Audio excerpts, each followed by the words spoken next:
The world had been quiet for too long. Too quiet. Ashes floated through the ruined streets like snow, settling on the rusted shells of cars and the twisted remains of what used to be homes. Cities had become graveyards. Roads were traps. Forests echoed with howls that no longer belonged to animals. In this dead world, a voice crackled through static. Survivors, Northern Sector, Safe Zone, Coordinates. It was faint. Half lost in the interference. But it was hope, and for those still breathing, hope was rare. Jared Cole adjusted the frequency on the salvaged radio he carried on his back. He crouched inside a crumbled fire station, his breath shallow, rifle slung across his chest. The signal repeated again, barely audible. He tapped his earpiece. Mira. I've got something. Repeat, I found a broadcast. Possible survivor camp. Myra's voice crackled back. Coordinates? Northwest. Old suburban edge. I think it's real. A pause. Then her voice sharpened. We bring it to Commander Alara. Jared didn't argue. Not when Alara had kept them alive this long. The survivors at Outpost 9 weren't soldiers, not anymore. They were janitors, teachers, engineers, whoever had managed to stay alive. Only 30 remained. Once, they'd been over 200. The rest had vanished into the night, claimed by the plague, the panic, or worse, by the infected. The infected weren't mindless. Not anymore. Something had changed in the virus. Something had evolved. When Jared returned to the hideout, the others were already gathered in the briefing room. Concrete walls, dim lights, and a map stretched across the table. This was their war room. Commander Alara stood at the head, tall, scarred, a former tactician who once led real armies. Now, she led these last scraps of humanity. Jared handed her the radio unit. She listened once. Twice. Then looked up. It's not a trap, she said finally. It's a call for help. Lena, the group's mechanic and makeshift medic, leaned forward. You're sure? We've lost people chasing ghosts. Alara's eyes were hard. This isn't a ghost. It's organized. Coordinated. There's structure in that signal. A voice came from the shadows. Juno, silent and cynical, leaned against the wall, arms crossed. And what if the infected are the ones sending it? Luring us in like they did in Sector 4? No one answered. Because it had happened before. But Alara didn't flinch. We can't just sit and rot in this bunker. Supplies are low. Morale is worse. If there's a chance to connect with others, to fight back, we take it. Mira nodded. I'll scout ahead. Take the quiet route. No, Alara said. We go together. All of us. 30 strong. A murmur swept through the room. Some were afraid. Most were tired. But no one argued. They all knew, this was their moment. Before sunrise, they packed what little they had, dried rations, ammo, salvaged gear. Jared strapped a shotgun to his back and tucked the frequency radio under his vest. Mira slid her curved blades into twin sheaths, silent as always. Juno carried a modified drone launcher. Lena wore her medic patch on her chest like a badge of defiance. They marched out in staggered formation, through what used to be Main Street, now choked with overgrowth and silence. Every shadow was a threat. Every open window a possible ambush. By midday, they reached the outer ruins, an old shopping district half swallowed by moss and decay. Alara raised a fist. Something's wrong. The smell hit them next, rot. But fresh. Mira climbed a low structure for a better view. North Alley. Movement. They took positions fast. Guns ready. Eyes scanning. Then the first figure stepped into view, human in shape, but wrong in motion. Its joints twitched unnaturally. Head tilted, listening without ears. Mouth slack, eyes sunken, yet alert. It wasn't alone. A dozen infected poured from alleyways. Not sprinting like before. Flanking. They're learning, Jared muttered. The ambush was fast. Juno launched a mini-drone that exploded midair, scattering two of them. Mira dropped into their flank, blades flashing. Jared opened fire, taking one down with a slug to the chest, but it kept coming. Only a headshot dropped it. Lena dragged a wounded teen, Cass, behind a collapsed van. Ilara covered the rear, her rifle a machine of precision. Within 5 brutal minutes, it was over. Breathing hard, Ilara looked around. No casualties, but shaken faces. Mira knelt by the body of one infected. Her fingers found a small device in its ear, tech. A receiver. Juno paled. They've been listening. Ilara clenched her jaw. They're not just hunting. They're organizing. Jared turned to the group. Then we have to get there before they do. Before they silence whoever sent that signal. The survivors stood in the ruins, 30 against a world that had fallen. But in their eyes, for the first time in months, there was fire. They wouldn't run anymore. They would ignite the fight to reclaim the living. The smoke rolled across the hills like waves of the dead. It wasn't from the infected. Not this time. This was man-made, thick, black, and deliberate. A warning, or maybe a call for help. Ilara stood at the ridge, her binoculars trained on the distant horizon. That's where the signal came from. 3 kilometers beyond that fire line. Jared squinted. The burn zone? Myra's face darkened. Everyone knew that place. A once bustling neighborhood now reduced to ash. No one lived there. No one should have. And yet, the signal still pulsed, clearer now than before. Juno unfolded a scorched paper map, pointing to a cluster of buildings near the smoke column. This was a small communications center. Government grade, long range. That's where the source is coming from. Or where the trap is waiting, Lena added grimly. But Ilara was already moving. Either way, we find out. Let's move. They descended into the charred ruins, boots crunching over burnt timber and melted concrete. The trees were blackened skeletons. Houses stood half-collapsed. The sky above was a constant swirl of ash. It felt like walking through a war memory. Jared scanned every doorway, every rooftop.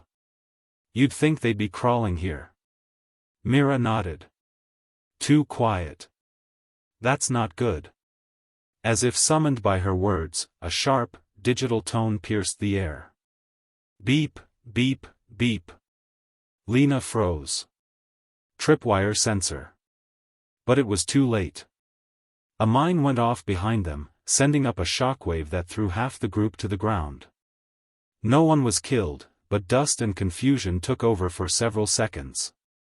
Juno coughed, dragging Cass out of the smoke. Who the hell laid mines?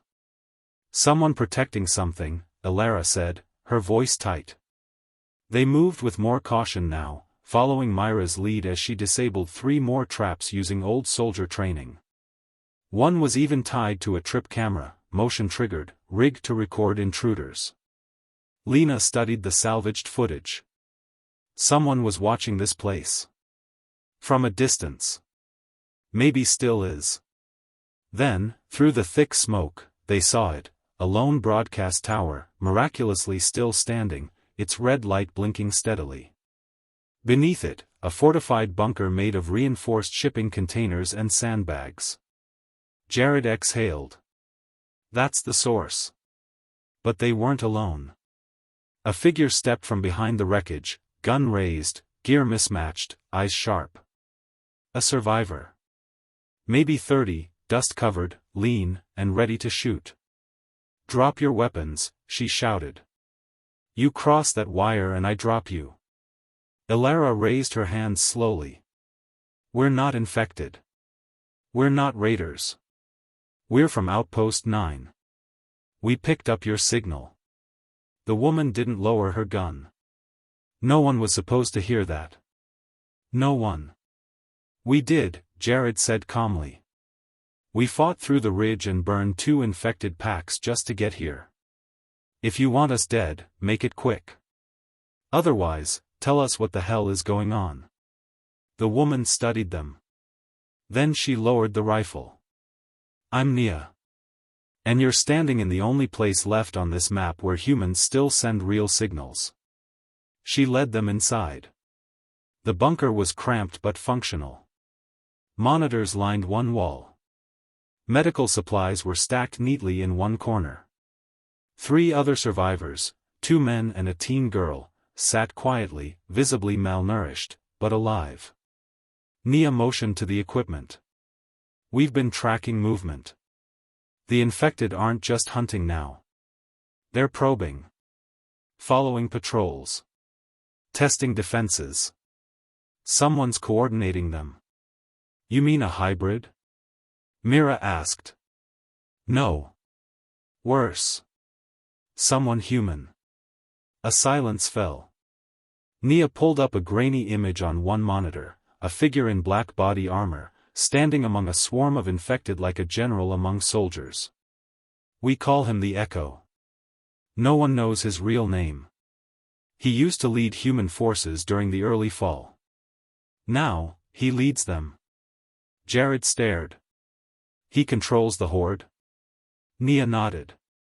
"At least a part of it. He sends them to crush outposts. Break survivors. He's building something out there, something big." Lena looked sick. "And your signal, you were trying to warn others?" Nia's eyes dropped.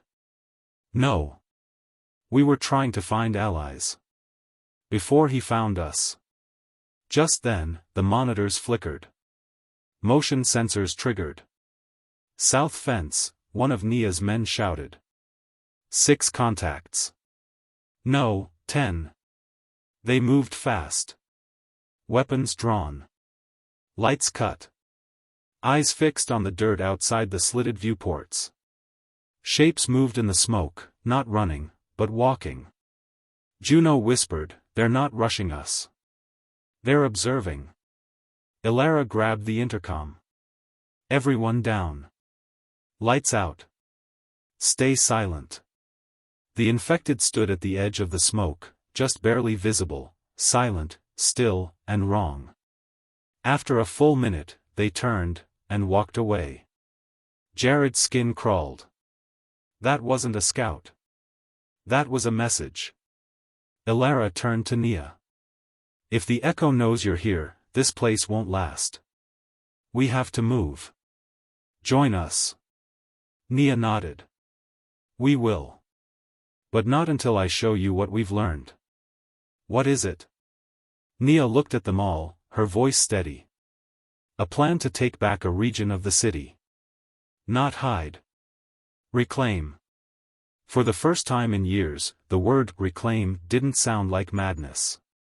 It sounded like purpose. The air in the bunker was thick with tension. Maps were spread across the table, littered with scribbles, markers, and red-circled zones. Nia stood at the center, eyes sharp, hands trembling slightly as she outlined the impossible. "This was once District 7, she said.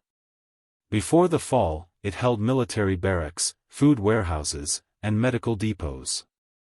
The infected swarmed it 2 years ago. Now it's called the Dead Zone." Juno scoffed. "Reclaim that? With what army?" Nia pointed to a glowing red point on the map. "We don't need an army. We need timing, explosives, and precision. We've been watching the Echo's patterns. His horde rotates in patrol waves. That gives us a 3-hour window every 48 hours. Jared leaned in, skeptical. "A window for what?" To breach the southern wall, Nia said. There's an underground power grid. If we activate the control switch, we can light up the entire sector again. Streetlights. Fences. Electric barriers. If we control power, we control territory. Myra's eyes narrowed. And he'll come for us. Exactly, Nia said. But not until after we've fortified and broadcasted to every survivor within 50 miles. We won't just survive, we'll draw them to us. We'll give people something to rally behind. Commander Elara crossed her arms. And you think 30 of us can pull that off? Nia didn't flinch. We don't have a choice. There was silence. Then Elara nodded once. Then we plan. For the next several hours, the survivors worked in silence and focus. Groups were assigned: demolition, defense, tech, and recon. Jared and Mira would lead the forward unit into the grid shaft. Juno and Lena would guard the northern ridge with improvised EMP mines. Elara would coordinate from the command truck, while Nia led the backup group hauling power converters. By nightfall, they were ready to move. They emerged from the bunker like shadows, fast, quiet, determined. The ruined city watched them, broken and still. Mira moved like a ghost, her eyes scanning for danger. Jared kept to the flank, shotgun lowered, mind on the mission. They reached the outskirts of the dead zone by dawn. Everything was silent, too silent. They split into their assigned teams. Mira led the crawl through the shattered service tunnel beneath the old electrical station. The smell was awful, burnt metal and decay, but they pushed through. We've got 2 minutes to breach the grid door, Mira whispered. Jared rigged a small charge and stepped back. The blast was clean, and the heavy iron hatch creaked open. What they found inside made both of them stop cold. A man. Tied to a chair. Mouth gagged. Barely conscious. Mira rushed forward. He's alive. Jared cut the ropes. The man gasped, eyes wide with panic. They set it up. The Echo knew you were coming. Jared's heart dropped. Above them, on the surface, Elara's voice crackled over comms. Report.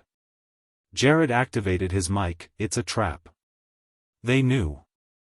Before Elara could respond, a blast echoed across the ridge. A deafening roar of infected erupted from the northeast. They weren't early. They were waiting. The infected came in waves, fast, organized, and led by figures cloaked in dark armor. Jared and Mira sealed the tunnel behind them and rushed to regroup with the others. Juno and Lena fought from the high ground. EMPs detonated, temporarily scrambling the infected's advance. But more kept coming, like a flood that would never end. Elara barked over the radio, regroup at fallback position Alpha. Nia, detonate the south bridge. Now. But Nia hesitated. She stood on the bridge, eyes fixed on something in the distance, a lone child, no older than 10, standing amidst the rubble. Uninfected. Alone. Nia, do it. Elara screamed again. Nia turned to the trigger, but something slammed into her from behind. It wasn't an infected. It was a man in full black armor, fast, silent, and too human. The detonator skidded across the bridge. Jared arrived just in time to see the armored figure disappear into the smoke. He fired twice, but the bullets missed. Nia crawled toward the trigger and slammed her hand down. The bridge exploded, fire lighting up the sky behind them. They regrouped hours later, bruised, burned, but mostly intact. 5 of Nia's people were dead. 2 from Outpost 9 were missing. Elara threw her helmet down. He knew every move. That wasn't a random attack. Jared looked around. Someone told him. The group went silent. Mira spoke next. We have a mole. Juno turned pale. In our ranks? Elara didn't answer. She didn't have to. The fight to reclaim the city had just begun. But now, the real enemy might be standing right beside them. The bunker no longer felt like safety. The walls, once a refuge from the chaos outside, now pressed in like a cage. Every shadow looked suspicious. Every sound felt like a threat. And worst of all, trust had shattered. Commander Elara paced the room, boots hitting concrete like a war drum. The survivors sat in a tense semicircle. No one spoke. No one moved. Someone warned the Echo, Elara said finally. Someone inside this group gave him our entire plan. Jared crossed his arms, his face hard. You think it was one of us? I know it, she said. Juno looked from face to face. We've fought together. We've saved each other's lives. Elara slammed her fist into the map table. And 5 people are dead because someone betrayed us. So we find out who, now. Mira stood quietly, watching everyone, eyes sharp like a hawk's. Start with the facts. The Echo knew the exact time and point of our power grid attack. That means the leak happened after we entered the bunker. Lena stepped forward. No one had access to comms except Elara, Nia, Juno, and the techs. I ran diagnostics on the radio channels, Juno said. They were clean, except for a small ping that routed through our backup frequency 3 hours before the attack. Mira leaned closer. So someone used the backup relay, probably thinking no one would notice. Jared looked straight at Juno. And you're the only one who manages the relay. Juno's face turned red. I would never. Enough. Elara cut in.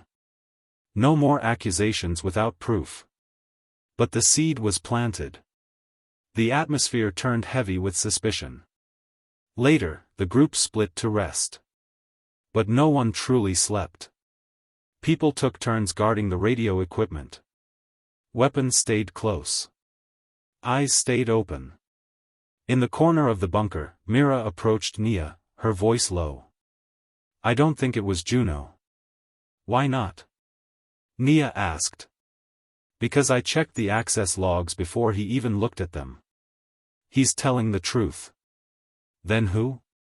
Mira stared into the dark hallway. I don't know. But I'm going to find out. Outside, the night was quiet, but not dead. Infected wandered the perimeter, sniffing for weakness. They didn't attack. Not yet. They were waiting. Watching. At dawn, another monitor pinged. It wasn't an attack, it was a message. Text only. Simple. Terrifying. You are not ready. You do not know who walks among you. The screen went black again. Elara called everyone in. We're compromised. The Echo is toying with us. We can't wait for him to strike again. Jared spoke up. Then we strike first. Lena nodded. We have the explosives. We can hit his outpost. Cut off his communication tower. But Nia shook her head. We don't know where his base really is. He moves constantly. That's how he stayed one step ahead. No, Mira said slowly. He thinks he's ahead. But what if we give him something to chase? Everyone turned to her. We send a false signal, she explained. Make it look like we're preparing to retake another grid. Bait him out. Track where he pulls his forces from. Then hit the real command node. Elara smiled grimly. Risky. But it might work. Juno added, I can rig a looping signal from an abandoned antenna site. It'll look legit. Do it, Elara ordered. We'll set the trap tonight. As the team dispersed, Mira lingered near the communications bay. Quiet. Calculating. She noticed something strange, a missing fuse on the auxiliary relay. something no one else had spotted. She pulled it out, held it up to the light. It was burned. Intentionally. Someone sabotaged this, she whispered. Then she heard a click behind her. She turned slowly. Nia stood in the doorway. You shouldn't be here alone, she said. Mira studied her. Neither should you. For a heartbeat, they just stared at each other. Then Nia smiled faintly. Let's go. Everyone's waiting. But Mira wasn't convinced. That night, the bait signal went out. The infected responded, within the hour. A wave moved west, toward the false site. Ilara watched from the ridge, binoculars shaking. They took it. Jared grinned. Then we move now. East sector. Hit hard, hit fast. The group moved under cover of darkness, adrenaline masking fear. They reached the command point marked on Nia's map, a concrete bunker wired with stolen satellite gear. The Echo's forward control center. Juno broke the lock. Jared breached the door. Inside, they found maps. Plans. Movement charts. And a message written on the wall in red spray paint. You were so easy to fool. The floor gave out beneath them. Explosives. Boom. Hours later, the survivors crawled from rubble. Juno was unconscious.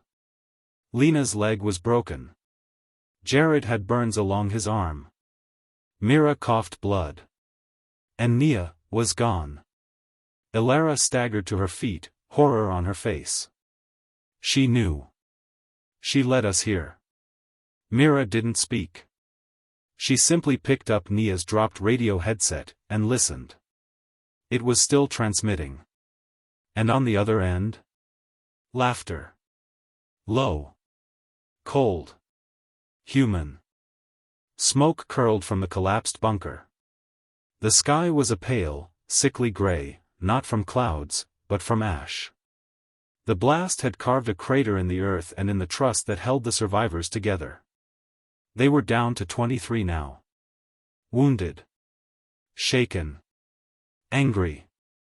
And one of their own, Nia, was missing. Mira stared at the smoldering debris, her jaw clenched. She still held Nia's headset, the one crackling with taunting laughter moments ago. But now it was silent. As if even the Echo was waiting to see what they would do next. She knew the layout, Jared said, wrapping his burned arm with torn cloth. She gave us the map. Led us right into the trap. Ilara knelt beside Juno, who was barely conscious. She planned it all, she muttered. I trusted her. No, Mira said sharply. We all did. That's what she wanted. Lena struggled to stand, leaning against a rusted pipe. Why? She fought beside us. Saved my life twice. She lost friends, family. Mira shook her head. People like her don't betray because they're weak. They do it because they believe they're right. The group was silent. Then Ilara rose. We regroup. We move out before more infected show up. And we make one thing clear, this war ends now. Back at the main base, their original bunker beneath the stadium, the survivors began repairs. Power flickered in and out. Supplies were low. Morale was worse. Still, Mira kept working. She and Jared examined the radio logs again, frame by frame. Deep in the transmission metadata, they found it, a signature frequency, hidden in the static. Jared squinted. That's not one of ours. Mira nodded. It's his. The Echo's private channel. Nia piggybacked on it when she activated the trap. Can we trace it? Already did. She spun the screen around. A map lit up. A dead zone between sectors. Ruins where no signal was supposed to reach. But this one had power. A signal. A heartbeat. We find that signal, Mira said, we find her. And we end this. That night, while most rested or patrolled, Mira slipped away with Jared. They took a light recon truck, low emissions, no radio chatter. Quiet. Focused. The route was long, weaving through collapsed buildings and burned streets. Signs of the Echo's presence were everywhere, infected strung up like warnings, symbols scrawled in blood, static echoing from broken speakers. Finally, they reached it, a concrete tower, hidden inside the wreckage of a crumbled hospital. No infected. Too quiet. They went in with blades drawn and rifles loaded. Inside, they found no guards. No resistance. Just silence, and her. Nia. She stood in front of a long array of screens, her back to them. On each screen, surveillance feeds showed different survivor outposts, people living, fighting, surviving. And over it all, a single voice played on repeat. The Echo. We will not rebuild the old world. We will forge a new one, without borders, without weakness, without fear. They are not survivors. They are parasites. Mira stepped forward. Turn it off, Nia. Nia turned, calm, almost serene. You came. Jared raised his rifle. Why did you betray us? Nia didn't flinch. Because survival isn't enough. We need control. The infected are evolving. And the Echo, he's found a way to live with them. Guide them. Not kill them. You're siding with the monster who killed your friends? Mira snapped. I'm siding with the future, Nia said coldly. You're still clinging to ruins. Mira moved closer. And what about us? The people you left for dead? Juno nearly died because of you. Nia looked down, her voice softening. I liked Juno. I like all of you.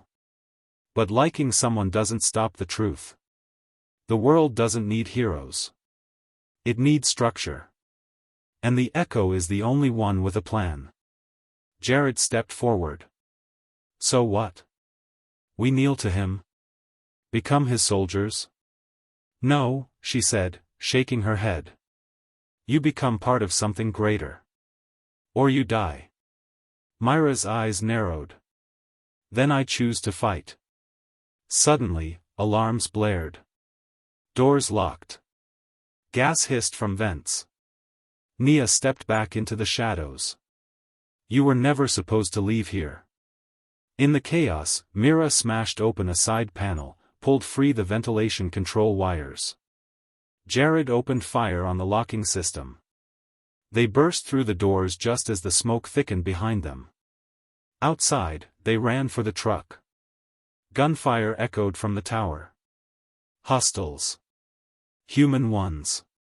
Jared hit the gas, and the truck roared through the ruins, dodging gunfire and collapsing debris. As they sped back toward the base, Mira stared at the screen in her hand. A copy of the signal map. She's given everything to him, she said. And now we know where he is, Jared replied. We hit him before he finishes whatever he's building. Back at the stadium bunker, Elara listened to their report.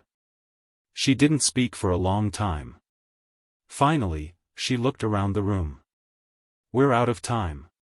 We've lost people. We've been broken. But this is it. One last mission. She slammed her fist on the table. We take the fight to the Echo. The war room was silent as Elara unrolled the final map. Every eye watched her, knowing this was no longer just survival, this was the last chance to strike before the Echo completed whatever madness he had begun. The signal tower Nia was guarding is part of a triangulation array, Elara explained. 2 other nodes exist, one in the hollow zone, and one near the old hydroplant. When connected, they'll boost his signal range across the continent. Juno, bruised but back on his feet, leaned in. If he finishes that array, he won't just lead the infected. He'll control them. Mira nodded. That's how he's been hurting them like soldiers. That's how Nia spoke about him, not as a man, but as a messiah. Ilara's voice was sharp. Then we cut the head off the snake. We hit the final tower before it's activated. If we destroy it, his network collapses. Jared looked up from the gear table. And if it's a trap? Then we make damn sure we're the ones walking out, Ilara said. At dawn, the team assembled. 23 survivors remained. 23 souls against an army of the undead and whatever human collaborators the Echo still had. They split into 3 strike teams. Team 1, Jared, Mira, and Niles, tasked with disabling the hydroplant relay. Team 2, Ilara, Lena, and 2 snipers, covering the hollow zone approach. Team 3, Juno and 4 engineers, placed at the original tower to intercept signals and jam transmissions. Each team carried explosives, EMP charges, and short-range jammers. If even one of them succeeded, the array wouldn't sink. It had to be enough. Myra's team reached the hydroplant just before nightfall. The place reeked of decay and stagnant water. Steel doors hung loose, moss-covered, and every step echoed like a scream. "Stay close," Jared whispered. "No hero moves." Inside, they encountered heavy resistance, not just infected, but guarded infected, chained and directed like attack dogs. Niles laid suppressive fire as Mira disabled the first control node. But alarms blared instantly, the Echo knew they were here. From the shadows, automated drones descended, spraying bullets through the dark corridors. Jared tossed an EMP grenade, taking out half the swarm. But Niles didn't make it. Mira screamed his name as he was torn apart by one of the infected, but she didn't stop working. They reached the main generator room, planted the charge, and set the timer. 5 minutes, Jared said, blood running down his arm. "Let's move." At the hollow zone, Ilara and Lena faced even worse odds. The place was crawling with walkers, more than they'd ever seen in one place. "They're waiting," Lena whispered. "Like they know we're coming." "They do," Ilara said grimly. "He's watching." They used the snipers to draw attention while Ilara slipped around the perimeter. The tower loomed above like a broken tooth in the earth. Lena climbed with her, covering the upper decks. Inside, they discovered an unsettling truth: the infected weren't attacking them, they were guarding the Echo's tech. As if they believed in it. Ilara planted the charges as Lena picked off the last sniper's attackers. But just as they were about to pull back, a figure appeared at the door. Nia. Her rifle aimed directly at Ilara. "You can't stop it," she said. Ilara's fingers hovered over the detonator. "I can end you." "You think I'm the villain?" "I saved us," Nia hissed. "This world doesn't belong to the weak anymore." Lena fired first. Nia dropped. Ilara stared at her old friend's body and whispered, "You were supposed to help rebuild." Then she detonated the charges. Back at the first tower, Juno's hands flew across the controls. "Signal feedback is spiking, both towers are down." But then the main screen lit up. A live feed. The Echo. His face was calm, half covered by a steel-breathing mask. His voice came through like static filtered through ice. "You think you've won? You think fire and fury are enough?" Juno stood firm. "We cut off your signal. Your reach is gone." The Echo tilted his head. "Reach? No. You only delayed evolution." Suddenly, the ground beneath the bunker rumbled. Juno checked the seismic readings. A massive surge of heat. Energy. Myra's voice crackled in. "Juno, what's going on?" He looked at the readings in horror. "He's got a third array. Underground. It's not controlling zombies, it's mutating them." Ilara's voice followed. "We need to find it." Now. From the distance, across the wastelands, a new noise rose. Not the groaning of mindless infected. But a chant. Rhythmic. Coordinated. And then they appeared, walking in formation, wearing armor stitched from bones and metal. Not zombies. Something worse. The chanting grew louder. Mira stood frozen at the ridge, watching in disbelief as a formation of undead, unlike anything she'd ever seen, marched through the valley below. Not shambling, not aimless. They moved with purpose. With unity. Like soldiers. Each one was armored in scraps of steel and leather, their skin pale and veined with glowing red lines. Their eyes didn't glaze over like the mindless dead. They focused. And they were headed straight for the survivor's bunker. This isn't evolution, Jared whispered beside her. This is control. No, Mira muttered. This is war. Back at the stadium base, alarms screamed. Spotters on the outer towers confirmed what Mira saw. Hundreds of the mutated infected, now called the Bound, were marching toward them, led by a towering figure with a voice box strapped to its chest, barking coded commands. Juno scrambled through the data logs, sweat pouring down his face. The underground signal array isn't just boosting control. It's rewriting their biology. Neural syncing, muscle density increases, shared vision. Lena stared at the screen. He's building an army. A smart one. And we don't have the firepower to hold them off, Ilara said, already strapping on gear. Unless we take out that underground array before they arrive. Mira slammed her palm against the console.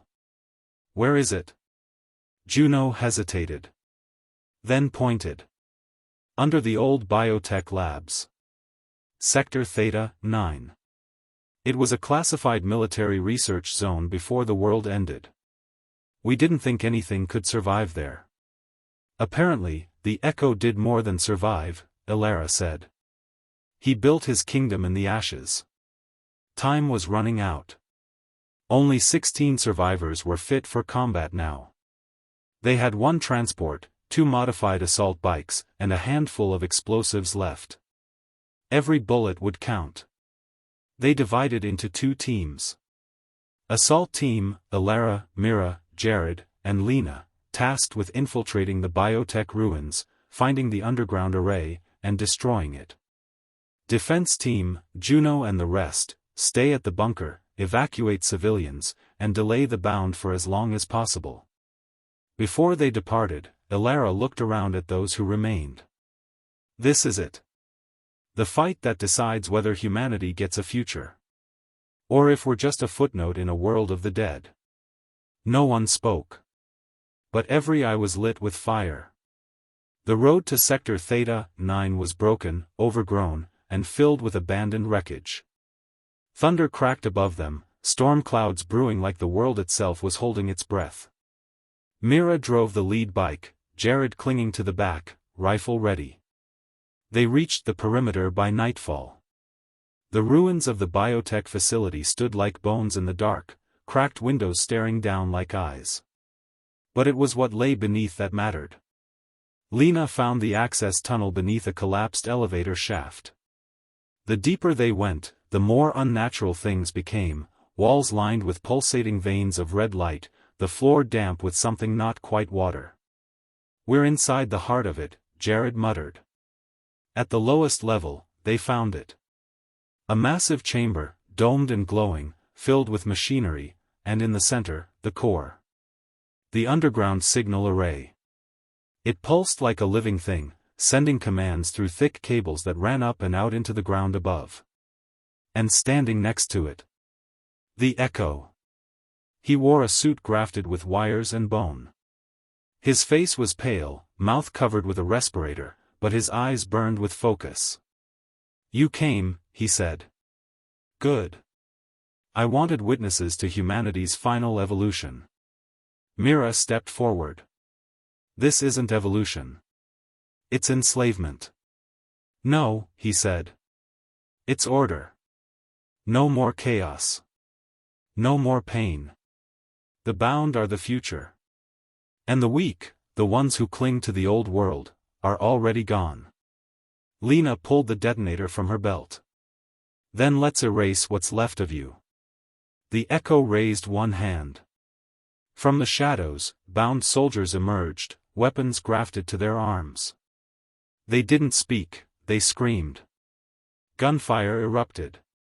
Jared dove behind a console, covering Alara as she planted charges. Mira flanked right, cutting down two bound with headshots. Lena took a hit, a spike through her leg, but kept firing. Get the charges on the core. Mira shouted. Alara's down. Jared yelled. Mira slid beside Alara, blood spilling from her side. No time. I'll finish it. You have 30 seconds, Alara whispered. Then this place turns to dust. The Echo roared and lunged at Mira, faster than any man had a right to be. They fought hand to hand, fists, blades, bone. Mira struck first, slamming her elbow into his jaw, then rolled and jammed a detonator charge into his chest.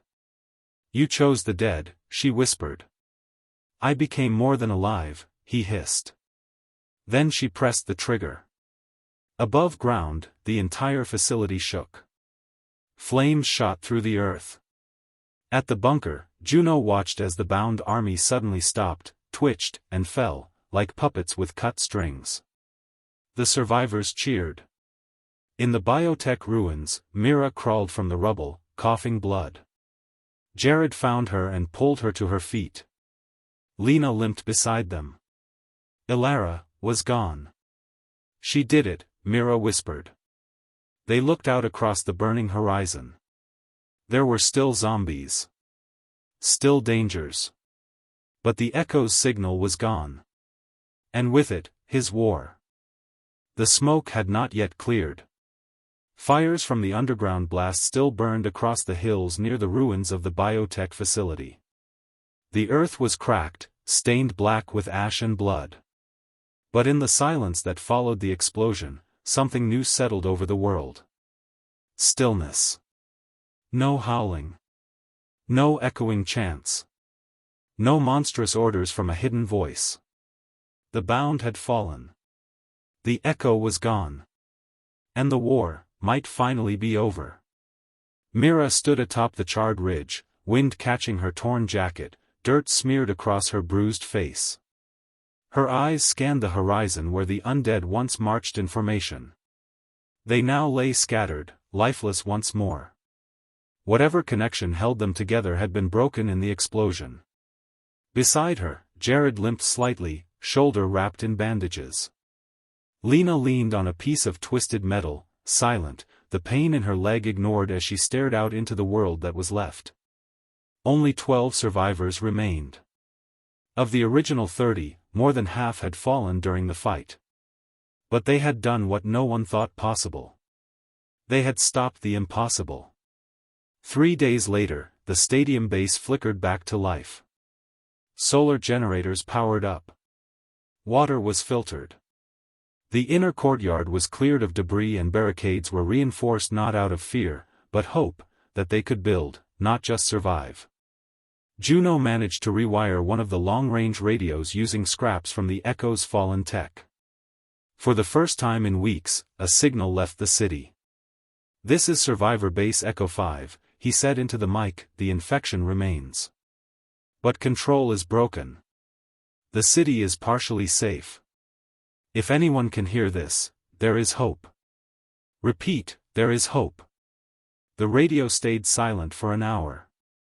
Then a voice crackled through. "Echo 5. This is Station Delta 3. We read you. Survivors en route." Juno stared at the others. They were not alone. As small convoys of battered survivors began to trickle in, stories poured with them. People from distant ruins, hidden outposts, and forgotten bunkers spoke of strange behavior from the undead, groups that had turned back, walked in circles, or simply stopped moving altogether in the days after the explosion. Whatever the Echo had built, it reached farther than they'd imagined. And whatever they had destroyed, might have saved more than just themselves. At night, Mira walked to the top of the stadium lights, a place Alara once stood, watching the city like a silent guardian. She sat with Jared beside her, the air cool and quiet. She believed in this, Mira whispered. In people. In rebuilding. She died for it, Jared said. And maybe that's why we can live now. They sat in silence, letting the wind speak for a moment. You think it's over? Mira asked.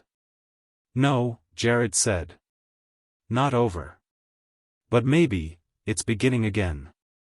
A month later, the survivors began to clear sections of the city. They mapped safe routes, burned out infested zones, and reclaimed homes buried under years of dust and death. The youngest among them, a boy named Theo, painted a mural across the stadium wall. A phoenix rising from ash. A woman holding a flare. A city blooming beneath firelit skies. At the center of it, in small letters, it read. To the ones who chose to fight, not just to live, but to light the way. That evening, Mira gathered the others. Not as a commander. But as someone who'd carried the fire through darkness. I don't know what tomorrow looks like, she told them. But we've proven one thing, we are not finished. Not broken. Not lost. We're alive. And we're taking this world back. Cheers rose. Not loud. Not wild. But determined. Like a heartbeat that refused to stop. The undead still roamed the wilds. Danger still lurked beyond their walls. But now, humanity was more than a rumor. It was a spark. One that refused to die. And far beyond the hills, buried beneath the sands of an old communication center, a damaged drone flickered to life. Its lens adjusted. Its transmitter blinked. And somewhere in the dark, someone else was listening. The end.